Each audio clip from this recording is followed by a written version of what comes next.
बिस्मिल्लाहिर्रहमानिर्रहीम। महंगाई बड़ा मसला नहीं अगर हमारे घरों में बरकत हो। नबी करीम सल्लल्लाहु अलैहि वसल्लम ने बरकत के लिए बेशुमार दुआएं सिखाईं।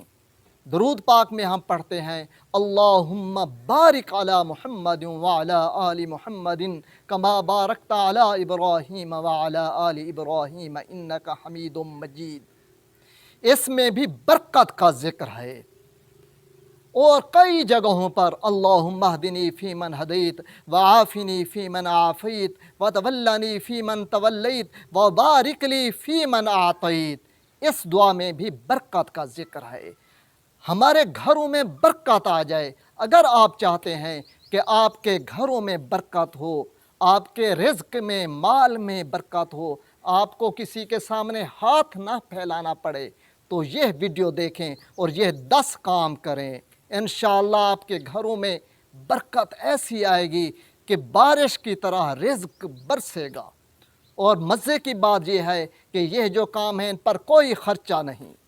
आसानी से अपने घरों में इन कामों का आप मामूल बना सकते हैं, कोई ख़र्चा नहीं। बस अगर आपका दिल चाहे तो चैनल को सब्सक्राइब कर लें, वीडियो को लाइक कर लें और अहबाब से ये वीडियो शेयर करें ताकि ये बरकत वाली बात उन तक पहुँचे। तो पहला काम जिससे बरकत होती है, इस्तिग़फ़ार करना। कुरान मजीद में है, फ़क़ुल्तु अस्तग़फ़िरू रब्बकुम इन्नहु कान गफ़्फ़ारा युरसिलिस समाअ अलैकुम बिदरारा। ये बशारतें हैं उन लोगों के लिए जो अल्लाह ताला से इस्तिग़फ़ार करते रहते हैं। ज़्यादा आप नहीं कर सकते, कम अज़ कम उठते बैठते अस्तग़फ़िरुल्लाह यह कहते रहें। दूसरी चीज़, अल्लाह ताला पर तवक्कल, अल्लाह ताला पर भरोसा। वमन यतवक्कल अलल्लाहि फहुव हस्बुह। कुरान मजीद में बशारतें हैं उन लोगों के लिए जो अल्लाह ताला पर भरोसा रखते हैं। दो आलम से करती है बेगाना दिल को, अजब चीज़ है लज्जते आशनाई। और तीसरी चीज़, सुबह की नमाज के बाद सूरह यासीन और असर की नमाज के बाद सूरह वाक़िया ये पढ़ा करें। इससे घरों में बहुत बरकत आती है। ख़ास तौर पर सूरतुल वाक़िया रिज़्क़ में इज़ाफ़े के लिए बेहतरीन और मुजर्रब है। चौथी चीज़, रिश्तेदारों, हमसायों और घर वालों से हुस्न सलूक। हमेशा रिश्तेदारों से हुस्न सलूक करें।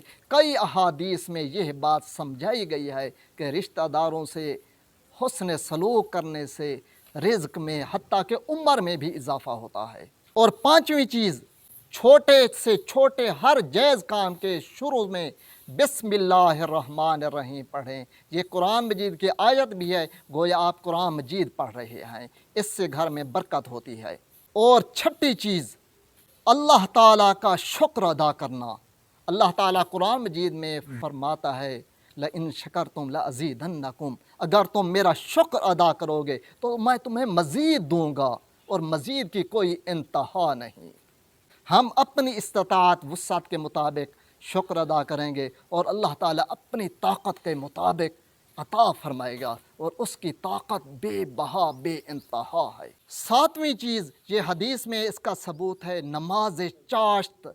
ये 9 से 11 बजे पाकिस्तान वक्त के मुताबिक आप पढ़ सकते हैं। इसकी 4 रकात भी पढ़ सकते हैं और ज़्यादा से ज़्यादा 12 रकात भी पढ़ सकते हैं।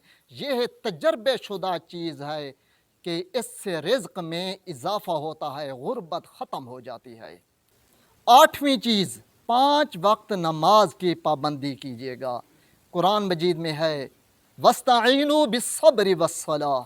नमाज से और सब्र से मदद मांगो। ये नमाज बेशुमार मदद करती है आपकी और आपके रिज़्क़ में इजाफ़ा होता है। नंबर 9 पर जो चीज़ है, तक़वा इख्तियार करना, यानी अल्लाह ताला का खौफ रखना। अल्लाह ताला का खौफ, वमन यत्तक़िल्लाह यजअल लहू मख़रजा व यरज़ुक़हु मिन हैथु ला यहतसिब। मफ़हूम यह है कि जो अल्लाह ताला से डरेगा, अल्लाह ताला गैब से उसे रिज़्क़ अता फ़रमाएगा। और 10वीं चीज़ जो सबसे ज़्यादा अहम भी है, वो है सफ़ाई का ख़ास ख्याल रखना। अपनी ज़ाती सफ़ाई, घर की सफ़ाई, तरतीब اور خاص طور پر دانتوں کی صفائی کے لیے مسواک کا استعمال کرنا، اس سے گھر میں بہت برکت ہوتی ہے۔ امید ہے میری باتیں آپ کو پسند آئی ہوں گی۔ اگر پسند آئی ہوں تو ویڈیو کو لائک کیجیے گا، چینل سبسکرائب نہیں کیا تو سبسکرائب کیجیے گا، ویڈیو کو شیئر کیجیے گا اور کمنٹ میں جزاک اللہ لکھ دیجیے گا۔ والسلام علیکم۔